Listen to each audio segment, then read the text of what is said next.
EV9 national news కు స్వాగతం. ముందుగా హెడ్లైన్స్. సభా కార్యక్రమాలకు సహకరించండి, అఖిలపక్షంలో కోరిన స్పీకర్.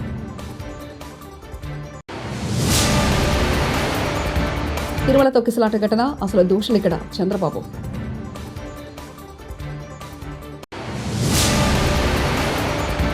$50,000 కోట్ల దగ్గర మొదలై 12,000 కోట్ల దగ్గర ముగిసింది కేటీఆర్.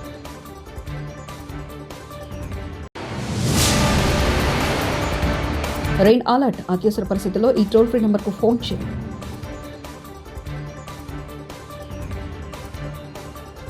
సభా కార్యక్రమాలకు సహకరించండి, అఖిలపక్షంలో పార్లమెంట్ సభా కార్యక్రమాలు సజావుగా ముందుకు సాగని క్రమంలో కీలక పరిణామం చోటు చేసుకుంది. వివిధ పార్టీల నేతలతో లోక్సభ స్పీకర్ ఓం బిర్లా శుక్రవారం నాడు తన ఛాంబర్లో సమావేశం జరిపారు. సోమవారం నుంచి సభా కార్యక్రమాలకు ఎలాంటి అవాంతరాలు లేకుండా సాగేందుకు సభ్యులంతా సహకరించాలని స్పీకర్ కోరారు. గత 5 రోజులుగా సభ పదే వాయిదా పడుతుండటంతో స్పీకర్ ఆవేదన వ్యక్తం చేశారు. కీలకమైన ప్రశ్నోత్తరాల సమయంలో డీకోరం ప్రాధాన్యతను గుర్తించాలని కోరారు. కేంద్ర పార్లమెంటు వ్యవహారాల శాఖ మంత్రి కిరణ్ రిజిజు, లోక్సభలో ప్రతిపక్ష నేత రాహుల్ గాంధీ, కాంగ్రెస్ అధ్యక్షుడు మల్లికార్జున ఖర్గే తదితరులు ఈ సమావేశంలో పాల్గొన్నారు. దళిత నాయకుడు సాయిలు బట్టలిప్పి అవమానించినట్లు రేపు స్థానిక సంస్థల ఎన్నికల్లో మీరు కాంగ్రెస్ పార్టీ బట్టలిప్పి బుద్ధి చెప్పాలి. కేటీఆర్. కానీ ఆయన మాత్రం ఏమ్లాడ గుడికోతే రేవంత్ రెడ్డి పెట్టిన తిన్న బువ్వ ఖర్చు ఎంతో తెలుసా? ప్లేటుకు $135,000 రూపాయలు. ఏం తింపాడో నాకైతే తెలియదు. బంగారం తినడా, వాడు వెండి తినడా? ఒక ప్లేటుకు $135,000 అట. ఆ అందగాతలందరినీ పిలిచిండు చూడు, మిస్సుబాళ్ల మీద పెట్టిండు. సుందరాంగులను పిలిచిపెట్టిన భోజనానికి ఆయన ఖర్చు ఎంత ఎరికైనా ప్లేటుకు ఒక్కొక్కల బువ్వకు 1,00,000. మరి 1,00,000 సుందరాంగులకు పెడతావు, నువ్వు ఎమ్లవాడకు వచ్చి తింటే $135,000 అవుతుంది. మా పొరగంలో కనీసం $100 మంచి భోజనం పెట్టేస్తలేదా నీకు? లేవా పైసలు? బయట వాళ్ళకు పెడతానికి మస్తుగుంటాయి. కానీ మన పిల్లలకు 6.5 లక్షల మంది పిల్లలు 1,022 గురుకుల పాఠశాలల్లో కేసీఆర్ గారు పెడితే, ఇదే ప్రవీణ్ కుమార్ గారు అద్భుతంగా నడిపిస్తే ఆనాడు ఎట్లుండే పరిస్థితి, ఇవాళ ఎట్లయింది మన గురుకులాలు ఆలోచన చేయండి. మీటింగ్ పెట్టిండు, బ్యాంకులు 50,000 కోట్లు కావాలి సార్ అని చెప్పారు. చెప్తే గుడ్లు తేలేసిండు. వామ్మో ఇదేదో పెద్ద గుణ కథ, నేను తెలివగా చెప్పినా ఇరుక్కపోయినా ఏం చేయాలని చెప్పి తెల్లారు ఎక్కడో మీటింగ్ పోయి ముందు రోజు బ్యాంకులు 50,000 కోట్లు అని చెప్తే ముఖ్యమంత్రి అంటాడు, ఏమున్నదా కడుపు కట్టుకుంటే ఒక్క సంవత్సరం 40,000 కోట్లు కట్టేయచ్చు, కడుపు కట్టుకుంటే ఎడమ చేత్తో ఇచ్చేయచ్చు 40,000 కోట్లు అన్నాడు. 40,000 కోట్లకు ఆయన 10,000 మింగేసిండు తెల్లారి వరకు. మళ్ళా తెల్లారో మర్నాడు కేబినెట్ మీటింగ్ పెట్టారు, మంత్రులందరూ కూర్చొని తెల్లారు కేబినెట్ లా 40,000 కోట్లు కాదు 31,000 కోట్లే అన్నారు. మళ్ళా 9,000 మింగింది, 31,000 కోట్లు అన్నారు. సరే అది కూడా ఏందో చూద్దాం అనుకుంటుంది. మళ్ళా మేమందరం, నేను ప్రశాంత్ అన్న అసెంబ్లీకి పోయినాం, సీనన్న కౌన్సిల్కి పోతే బడ్జెట్ పెట్టిరు. బడ్జెట్ లో చూస్తే 26,000 కోట్లే అన్నారు. మళ్ళా 5,000 కోట్లు మింగింది. ఏడవైనరబై ఇవన్నీ అనుకుంటే మళ్ళా తెల్లారో మర్నాడో ఆయన నెలకో 2 నెలలకో ఆ ఉప ముఖ్యమంత్రి గారు చెప్తున్నాడు, బ్యాంకులతో మాట్లాడుకుంటే ఇంగ్లీష్ లో చెప్తున్నాడు, మనము పైసలు వేసినాము కానీ మొత్తం అందలేదు అన్నాడు. ఎంత వేసినామని చెప్పిండు ఎరికేనా? 12,000 కోట్లు. కథ మొదలైంది 50,000 కోట్ల కాడ, కథ ముగిసింది 12,000 కోట్ల కాడ. అంటే మరి 38,000 కోట్లు ఏడవైనాయి, ఎక్కడికి పోతున్నాయి? ఎటు?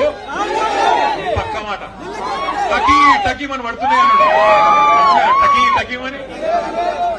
టకీ మన ఒక రాహుల్ గాంధీ ఖాతాలో మాత్రం జోరుదారు పడుతుంది. టకీ మన మూటలు మాత్రం ఢిల్లీకి పోతున్నాయి. తిరుపతిలో జరిగిన తొక్కిసలాట ఘటనపై కంటి తుడుపు చర్యలకు చంద్రబాబు ప్రభుత్వం జ్యుడిషియల్ కమిషన్ ఏర్పాటు చేసిందని మాజీ మంత్రి, టీడీటీ మాజీ చైర్మన్ భూమన కరుణాకర్ రెడ్డి ఆరోపించారు. ఏడాది జనవరి 8వ తేదీన వైకుంఠ ఏకాదశి దర్శన టికెట్లు జారీ సందర్భంగా జరిగిన తొక్కిసలాట ఘటనపై విశ్రాంత న్యాయమూర్తి ఎం సత్యనారాయణమూర్తి కమిషన్ ఆధ్వర్యంలో జరిగిన విచారణపై భూమన మీడియాతో మాట్లాడారు. మాకందరికీ కూడా ఈ దర్శనం కల్పించినారు అని వేణోళ్ల పొగిడిన సంగతి అందరికీ తెలిసింది. కూటమి ప్రభుత్వం అధికారంలోకి వచ్చిన తరువాత ఈ క్యూ లైన్లలో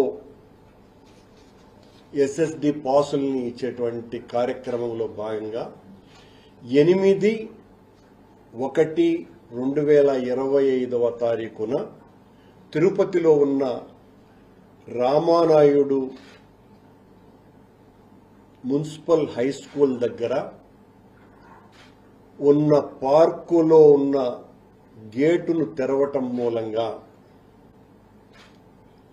అత్యంత దయనీయమైనటువంటి స్థితిలో జరిగిన మ్యాన్మేడ్ తొక్కిసలాటలో 6 మంది భక్తులు తమ ప్రాణాలని కోల్పోవటం జరిగింది. 50 మంది పైగా భక్తులు తీవ్రంగా గాయపడడం జరిగింది. దీని మీద ప్రపంచవ్యాప్తంగా ఉన్న హిందువుల అందరి ఆగ్రహావేశాలను చవిచూసినటువంటి ప్రభుత్వం కంటితుడుపు చర్య కోసమని ఒక జ్యుడిషియల్ కమిషన్ను వేసింది. ఈ జ్యుడిషియల్ కమిషన్ను వేయటానికి పూర్వం 9వ తారీఖున జనవరి నెల చంద్రబాబు నాయుడు గారు గౌరవ ముఖ్యమంత్రి ఆ రామాయణాయుడు పార్కు ఈ రెండింటినీ సందర్శించి అక్కడున్నటువంటి కలెక్టర్ గారి మీద, ఎస్పీ గారి మీద, సివిఎస్ఓ గారి మీద, ఈఓ గారి మీద పెద్ద ఎత్తున రంకెలు వేసే అంతగా వాళ్ల మీద కోపగించుకోవటం జరిగింది. ఆ మాత్రం మీకు బాధ్యత లేదా, ఆ మాత్రం మీరు పట్టించుకోరా, అది ఇదని అంటే చంద్రబాబు గారు చాలా తీవ్రమైనటువంటి నిర్ణయం తీసుకోబోతున్నారు అనేటువంటి ఒక భ్రమను కల్పించినారు ఆ 7-8 నిమిషాల పాటు. మక్కల్ నిధి మయ్యం పార్టీ అధినేత నటుడు కమల్ హాసన్ శుక్రవారం రాజ్యసభ ఎంపీగా ప్రమాణ స్వీకారం చేశారు. తమిళంలో ప్రమాణ స్వీకారం చేసిన ఆయన అంతకుముందు పార్లమెంట్ వెలుపల విలేకరులతో మాట్లాడుతూ ఎంపీగా ప్రమాణం చేయనున్నందుకు తానెంతో గర్వపడుతున్నానన్నారు. 2024 లోక్సభ ఎన్నికల సమయంలో డీఎంకేతో కుదిరిన ఈ ఒప్పందం ప్రకారం ఎంఎన్ఎంకు ఎగువ సభ స్థానం కేటాయించారు. దీంతో కమల్ హాసన్ రాజ్యసభకు వెళ్లనున్నారనే విషయాన్ని డీఎంకే, ఎంఎన్ఎం ఇటీవల ఖరారు చేశాయి. తర్వాత ఆయన ఏకగ్రీవంగా ఎన్నికయ్యారు.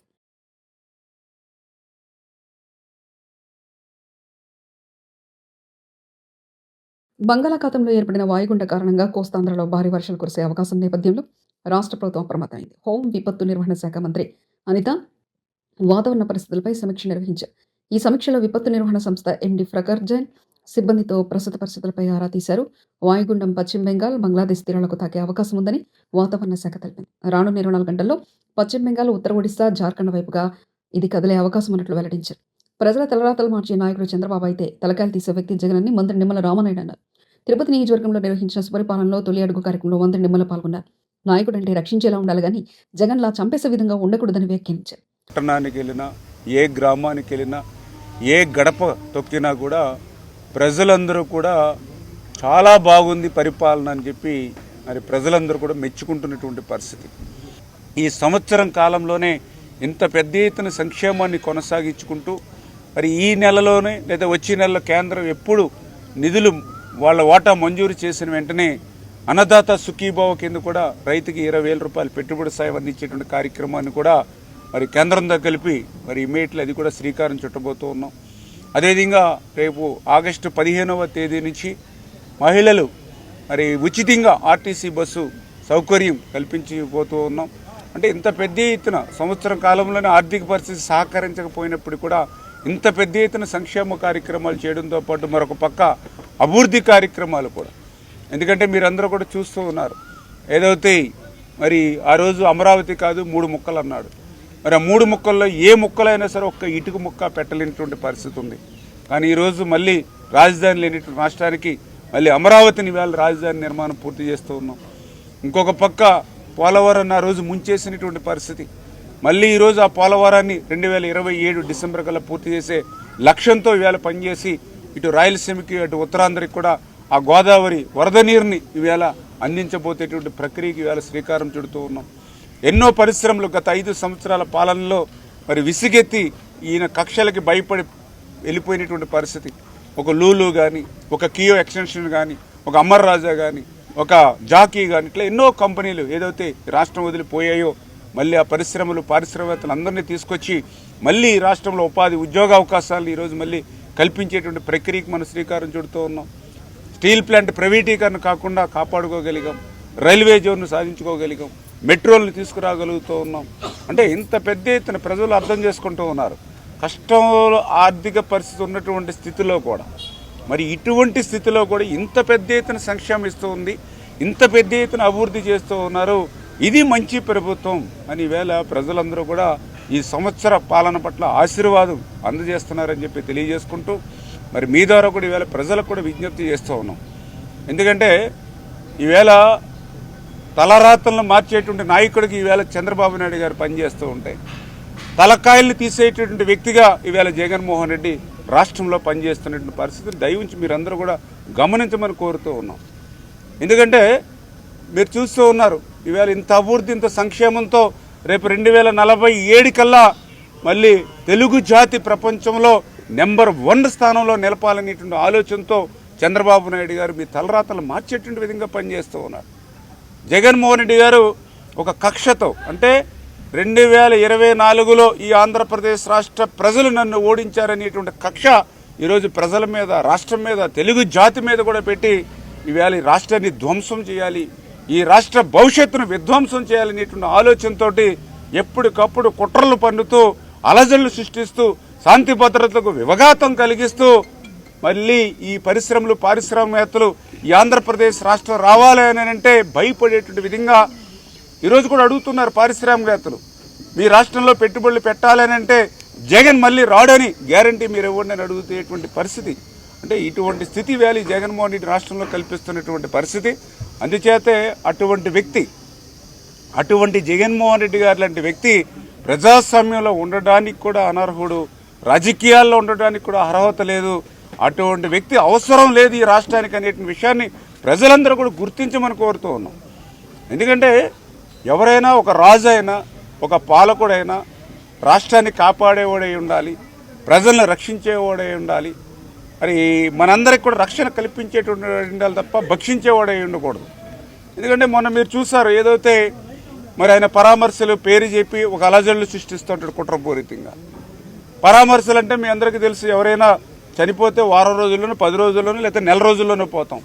కానీ ఈయన పరామర్శలు పేరు చెప్పి సంవత్సరం అయిపోయిన తర్వాత కూడా అందులోనూ కూడా ఆయన ప్రభుత్వ కాలంలో చనిపోయిన వ్యక్తికి మరణాన్ని కూడా మన ఖాతాలో వేసి దాన్ని పరామర్శకు పోతాడు. పోనీ ఆ పరామర్శకు వెళ్ళే వ్యక్తి ఎవరైనా అంటే ఒక స్వతంత్ర సమరయోధుడా లేకపోతే ఈ సమాజాని కోసం పనిచేసినటువంటి ఒక సేవా తత్పరుడా అంటే ఆయన పరామర్శకు వెళ్ళేటువంటి వ్యక్తి ఒక బెట్టింగుల్లో కోట్ల రూపాయలు ప్రజల సొమ్ముతో ఆటలాడి ఆ బెట్టింగుల్లో సొమ్ము పోగొట్టుకుని అతను ఆత్మహత్య చేసుకుంటే అతని శిలా విగ్రహాలు పెట్టడానికి పరామర్శలకు పోతాడు. పోతే పోయాడు పరామర్శలకి. మరి ఆ పరామర్శలకి పోయేటప్పుడు ఏ రకంగా ఆయన మెంటాలిటీ కానీ ఆయన బిహేవియర్ కానీ ఏ రకంగా ఉందో మనందరం కూడా చూసాం. స్వయంగా ఆయన కారు టైర్ల కింద మరి ఈవేళ అందులోనూ స్వయంగా ఆయన వైఎస్ఆర్సీపీ పార్టీ కార్యకర్త ఒక దళిత బిడ్డ టైర్ల కింద పడిపోతే జనరల్గా మనం ఎవరైనా సరే మనకు ముక్కు ముఖం తెలియని వ్యక్తి యాక్సిడెంట్ అవుతేనే ఆ వ్యక్తిని మనం హాస్పిటల్లో చేర్చి సపరీలు చేసి మనం దగ్గరుండి చూసుకోవడానికి ప్రయత్నం చేస్తాం, ముక్కు ముఖం తెలియని వ్యక్తి అయినా సరే. అటువంటి స్వయంగా తన కారు కింద పడిపోయిన వ్యక్తిని కూడా మరి 2 కాళ్ళు 2 చేతులు పట్టుకుని ఆ వ్యక్తిని పక్కన పొదల్లో పడేసి పోయారని అంటే అటువంటి మానవత్వం లేనటువంటి వ్యక్తులు మరి ఈ రాష్ట్రానికి ఒక ముఖ్యమంత్రిగా పనిచేశాడని అంటే ఈ రాష్ట్రంలో ఒక పార్టీని నడుపుతూ ఉన్నాడని అంటే చాలా ఆవేదన కలిగించేటువంటి విషయం. అంటే మనకు అర్థమయ్యేది ఏంటంటే ఇతనికి తలకాయలైనా మామిడికాయలైనా ఒకటే తొక్కించుకుంటూ పోవడమే.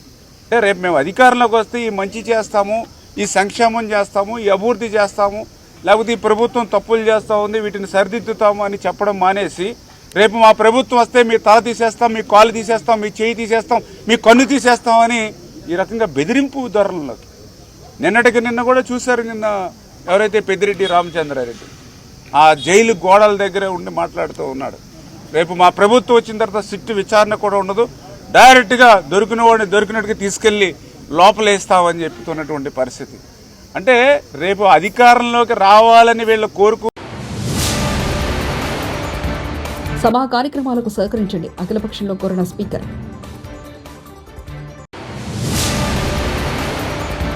తిరుమల తొక్కిసలాట ఘటన అసలు దోషులిక్కడ చంద్రబాబు.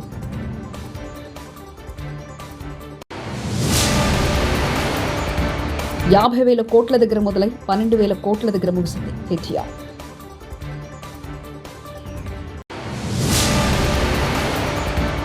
రెయిన్ అలర్ట్, అత్యవసర పరిస్థితుల్లో ఈ టోల్ ఫ్రీ నెంబర్కు ఫోన్ చేయండి.